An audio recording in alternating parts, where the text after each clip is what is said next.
Muy bien. Pues la clase pasada estuvimos viendo lo que fue el, el día de reposo. Analizamos sus cualidades particulares, como el para qué fue creado, por qué existe y por qué es necesario para nuestra vida. Pero también estuvimos hablando acerca de unas cualidades dentro de la ley de Moisés, eh, de lo que conocemos también como la Torá. Estuvimos analizando algunas escrituras, tanto del propio grupo de la Torá, que son los 5 libros de Moisés, así como también de los profetas. Y vimos cómo el día de reposo cumple algunas especificaciones, como el ser una señal para el pueblo peculiar, es decir, un día diferente para un pueblo diferente. Y en este caso, un día consagrado a Dios para un pueblo consagrado a Dios. Entonces, estuvimos viendo cómo, a pesar de todo, el pueblo se desenfrenó, olvidó este pacto, el pacto de Moisés, y entonces profanaron también con sus hechos el día de reposo. Por lo cual, algunos profetas, pues hablando en el nombre del Señor, dijeron que los días de reposo resultaban una abominación para Dios y que él había profetizado que serían quitados los días de reposo. Por lo cual, hoy en día podemos tener la certeza de que no existe un día peculiar como en los días antiguos. Hoy en día algunos pueden reunirse en domingo y otros en sábado. Aquí lo importante es que nosotros tengamos la intención genuina en nuestro corazón de dedicarle un día al Señor. Y en su momento el Señor va a restaurar nuevamente su día de reposo. Eso es algo que nosotros debemos de entender, que no es porque nosotros lo querramos, por más que le podamos llamar día de reposo al domingo, el domingo no es día de reposo, pero el sábado tampoco puede ser el día de reposo porque el Señor prometió, bueno, por boca del profeta Oseas, que serían quitados los días de reposo. Entonces, estamos en una época sin días de reposo y nuestro anhelo debe ser el último gran reposo, que es nuestro Señor Jesucristo. Vimos que por medio de Él, en su segunda venida, sería restaurado nuevamente un reposo para su pueblo, por lo cual cuando hablamos de un reposo, hablamos de un lugar, hablamos de un tiempo, pero también hablamos de una persona. Entonces, para nosotros el reposo debe ser pleno y es un tiempo de regocijo, de poder decir Shabbat Shalom, paz y regocijo, paz y reposo en nuestra vida. Teniendo en cuenta esto, estuvimos analizando ya en otras ocasiones algunas de las razones por las cuales algunas personas fueron expulsadas del campamento. Entonces, así en forma de resumen, como a manera de conclusión, por favor, alguien que me diga por qué razón fue expulsado Coré.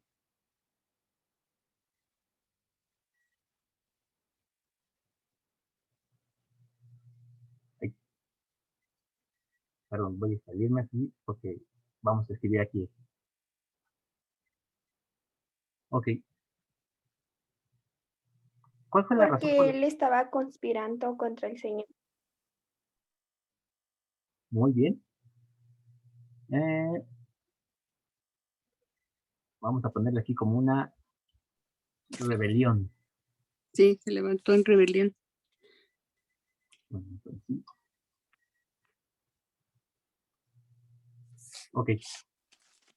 Ahora, esta rebelión en el Evangelio, ¿cómo la conocemos? ¿Con qué término lo conocemos? Apostasía. Perfecto. Muy bien.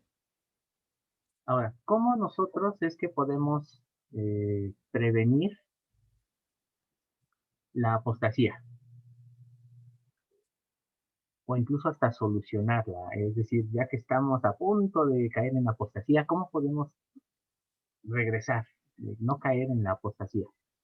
Arrepintiéndonos. Ok, arrepintiéndonos, pero algo un poquito más específico ahí, porque el arrepentimiento implica muchas cosas que podríamos hacer. Aceptar y obedecer las normas del Señor. Muy bien. ¿Le parece bien, por ejemplo, si esos dos términos lo englobamos en la humildad?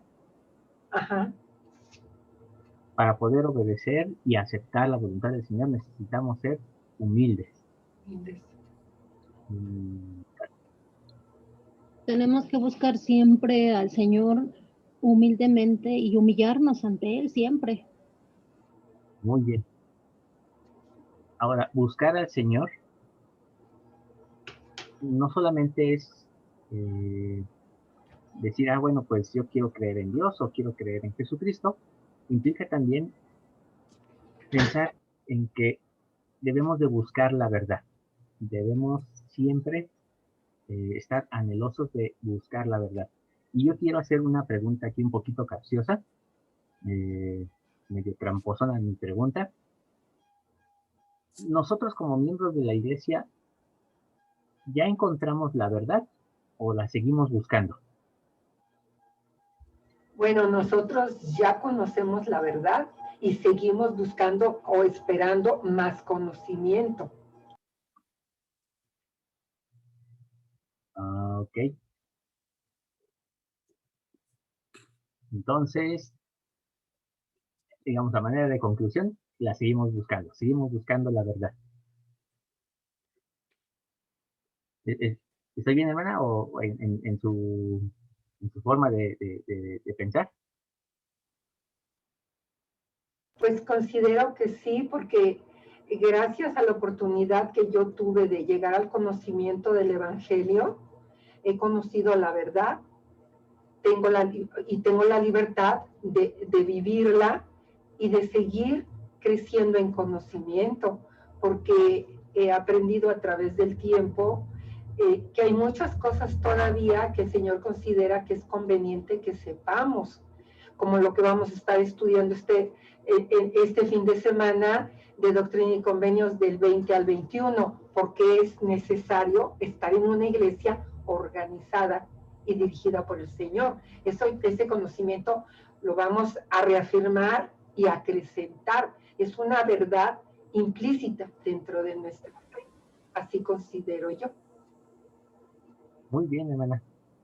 Esa es una manera de pensar que ojalá y nunca la olvidemos, porque a veces podemos tener la idea de que como ya tuvimos un testimonio de que estamos en la iglesia verdadera, de que el libro de Mormón es verdadero, de que la Biblia es la palabra de Dios, creemos en muchas ocasiones, o no que lo creamos, sino que tenemos una actitud como de que ya tenemos la verdad y por lo tanto pues ya no necesito hacer más esfuerzo, más que cumplir con el mínimo.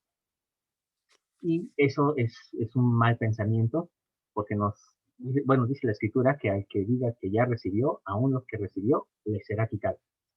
Entonces, es necesario que siempre tengamos una hambre bastante amplia para poder seguir eh, recibiendo más de la palabra del Señor y teniendo en cuenta de que estamos en tiempos de restauración y que aún faltan muchísimas cosas por ser restauradas.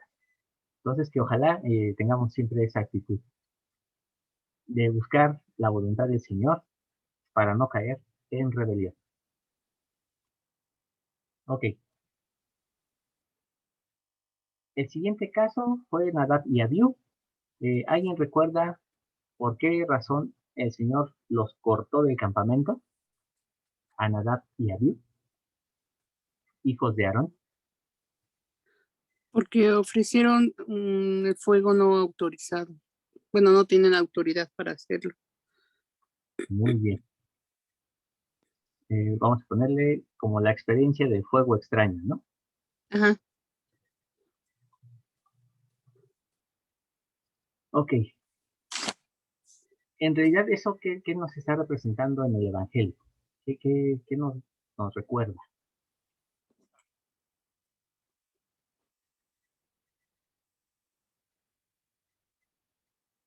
Que que va en contra de las ordenanzas. Ajá. Más que Cuando en no- contra. Que debe de ser la persona con autoridad. Con autoridad. Ujú. Ok, bueno, ellos tenían la autoridad, pero más que quebrantar, ir en contra, perdón, de las ordenanzas, es cambiar las ordenanzas. Tal vez uno pueda decir, bueno, yo voy a hacer la ordenanza, pero la voy a ajustar un poquito a mi forma, ¿no?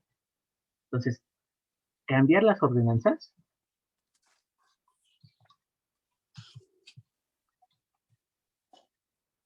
es algo que también nosotros podemos llamar como quebrantar el convenio.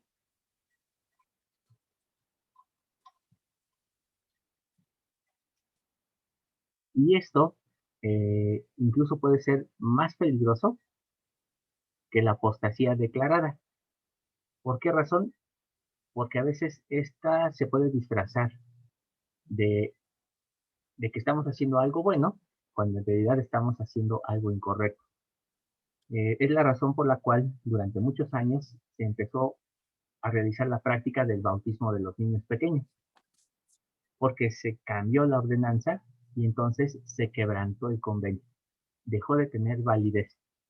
Entonces, es ahí la razón por la cual el Señor corta a las personas de su campamento. Yo Entonces, tengo, yo sí. tengo una duda enorme. En el transcurso de la semana vi una noche de hogar y a la hora del himno pusieron un video donde estaban cantando eldres masculinos y femeninos y al final de cantar todos y ¡woo! ¡Woo! A mí eso me dejó boquiabierta porque yo he aprendido que no debemos hacer eso ni aplaudir porque claro que se ahuyenta el espíritu. Entonces, yo comenté con mis hijas y les digo, es que mira, vi esto y se les puse el video. Y me dijeron, pues ahí sí, quién sabe, mamá. Pero a mí sí me asombró que conforme lo que estamos viendo, ellos están levantando una norma, un convenio, referente de actuar al venir a estar en una actividad que hacemos la reunión Noche de Hogar y la transmitieron y está grabada. Entonces, aquí yo pregunto, ¿están en lo correcto o están quebrantando algo? Muy buena pregunta, hermana, muchas gracias. Como no es una ordenanza, no Ajá. están quebrantando nada. Simplemente están saliendo a lo mejor de la tradición, Ah, ok. pero es solamente eso, una tradición. Ah, ok. Eh, recuerdan que hemos hablado acerca de cómo se imaginan ustedes que Dios celebra algo, o cómo es que los ángeles eh, danzan delante de Dios o bailan delante de Dios. Es algo que quizá para nosotros es todavía un poquito complicado y considerando más que estamos inmersos culturalmente dentro de la iglesia en una cultura bastante norteamericana. Entonces, por ejemplo, las iglesias pentecostales, pues cantan, aplauden, bailan, como parte de sus cultos. Y para ellos es algo, hasta cierto punto, pues natural. Pero eso es algo que a nosotros todavía no nos toca descubrir. En su momento el Señor nos irá dando más líneas, más preceptos, para poder saber cómo podemos regocijarnos, alegrarnos y salir un poco del piano, ¿no? De nuestros barrios. Decíamos en alguna ocasión que el manual de instrucciones indica que el instrumento que se debe de usar en la reunión sacramental de manera obligatoria es el piano. Y sin embargo, el Salmo 150, si no me equivoco, creo que es el último, nos dice alabarle con salterio, con flauta, con tamborín, con arpa. Y entonces dice uno, bueno, la palabra de Dios me dice que lo alabemos con todo lo que tengamos a nuestro alcance, y el manual de instrucciones me dice que únicamente con piano, a quien le hago caso. Entonces, eso es algo que nosotros debemos de pedir a Dios, que nos dé más revelación. Pero eso, poco a poco el Señor lo irá vislumbrando y nos dará más luz como iglesia. Pero sí, hermana, no se preocupe, en este caso no está quebrantando nada, porque es solamente una tradición. Ya, a menos que, por ejemplo, vamos a suponer que la familia, en lugar de adorar o de orar a nuestro Padre Celestial, empieza a orar a Jesucristo o al Espíritu Santo. Entonces, ahí sí ya está cambiando algo que el propio Jesucristo incluso estableció. Entonces, Así es. eso sí sería peligroso. Así porque Jesús mismo dijo orar al Padre y pedir en mi nombre. Entonces, dentro de eso, pues ok.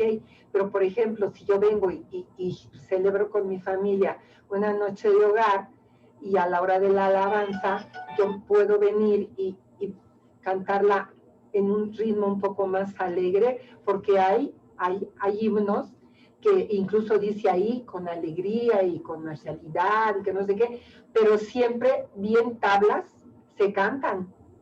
Entonces, ¿en dónde está el ritmo? Una vez la hermana Isa nos enseñó a dirigir y que los cuartos y tres cuartos y lo que fuera, ¿no? Entonces, ahí me pregunto yo, digo, bueno, si aquí dice que con gusto y con gozo, que no sé qué, pero siempre es bien tabla. Entonces yo en mi casa los puedo cantar, así como dice ahí, ¿no? Según los...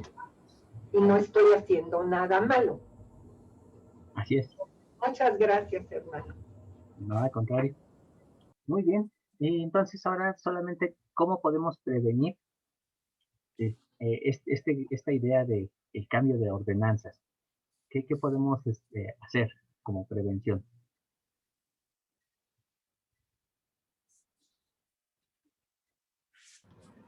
Bueno, nosotros acá en el Quórum Délleres, cuando era presidente del Quórum Délleres, lo que hacíamos era, muchas veces ya las dejas de practicar o las dejas de instruir porque piensas que ya te lo sabes, ¿verdad? Ya todos somos sacerdocios, poseedores de sacerdocios y ya no las sabemos. No, pues es el estarlo practicando y estarlo leyendo para no hacer algún cambio de ordenanzas.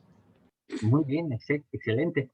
Y también nos comenta la hermana Baña, es prácticamente lo mismo, nos dice estudiarlas y comprenderlas mejor. Así es, entonces, vamos a decirlo así como ser observadores y en ese sentido también como ser testigos, ¿no?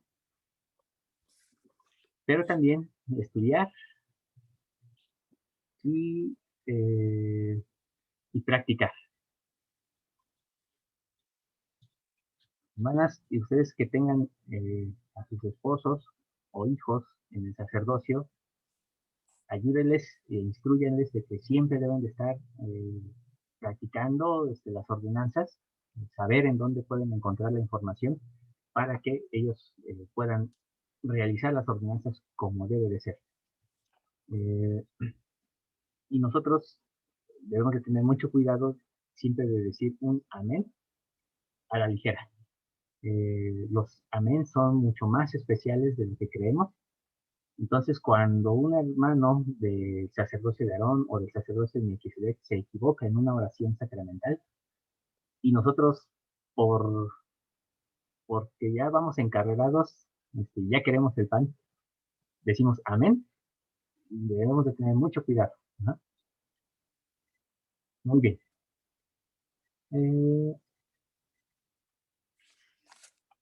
Después vimos al hijo de Selomit.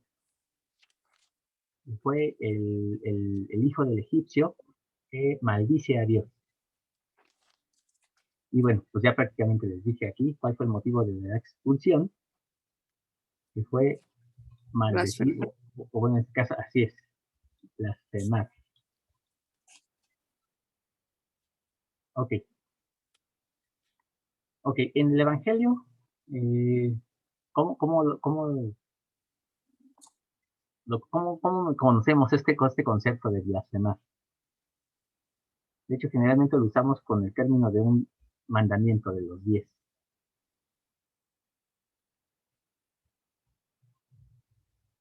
¿No levantar falso testimonio? Casi, pero más bien es tomar, El nombre de Dios en vano. así es. ¿Y cómo podemos prevenirnos de eso?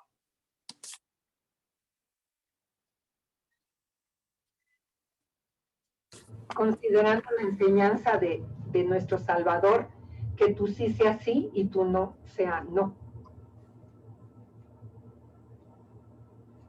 Ok.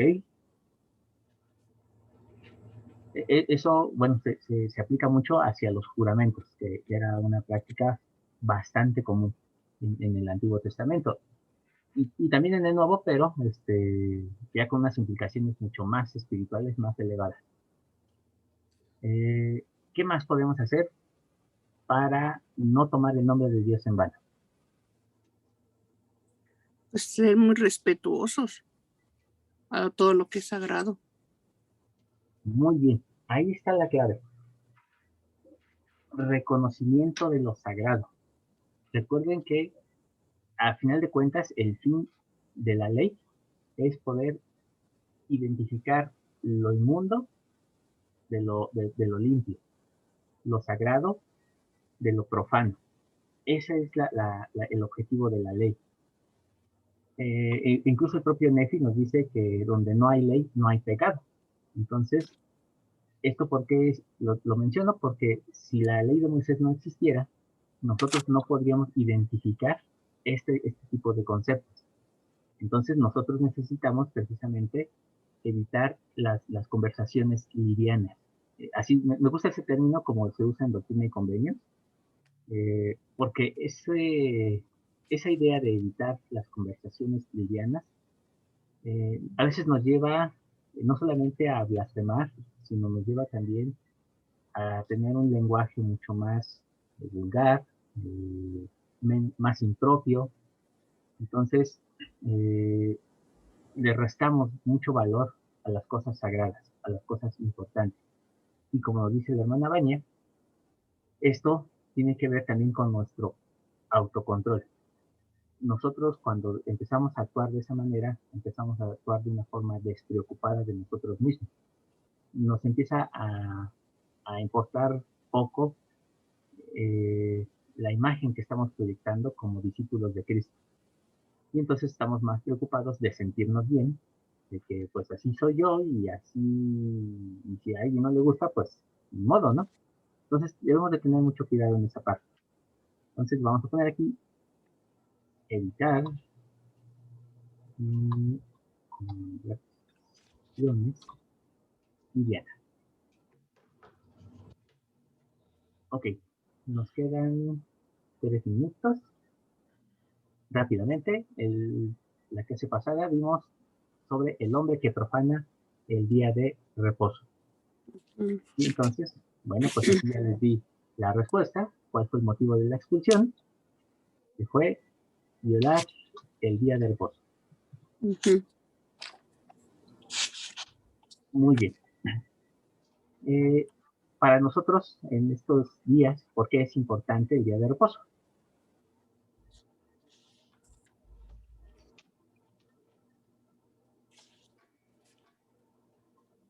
Pues considero que, porque en este día tenemos la oportunidad, sin sentirnos presionados de alguna otra actividad, tenemos la oportunidad de dedicarle tiempo a las cosas del Señor, adorarlo, agradecerlo y permitirnos a nosotros mismos nutrir el espíritu para estar más fuertes cada día. Yo pienso. Perfecto, muy bien. Aquí vamos esto que acaba de contar, hermana, lo vamos a llevar aquí en esta parte de la prevención como un recordatorio de las bendiciones. Si recordamos más las bendiciones que las obligaciones del día de reposo, entonces vamos a convertir ese día en una delicia y no en una carga. Pero recordemos que el día de reposo, para quienes hemos hecho convenio con el Señor, va a ser siempre una señal. Cuando quizá la gente nos va a decir, ay, es que los mormones están medio locos porque pues, cada domingo tienen que ir a su iglesia. Y antes teníamos que estar 3 horas. Ahora, bueno, ya son 2 horas. Pero aún así, hay gente que ni siquiera 1 hora puede soportar en la iglesia. Entonces, para nosotros debe ser un día peculiar, que la gente nos distinga porque es un día que le dedicamos al Señor.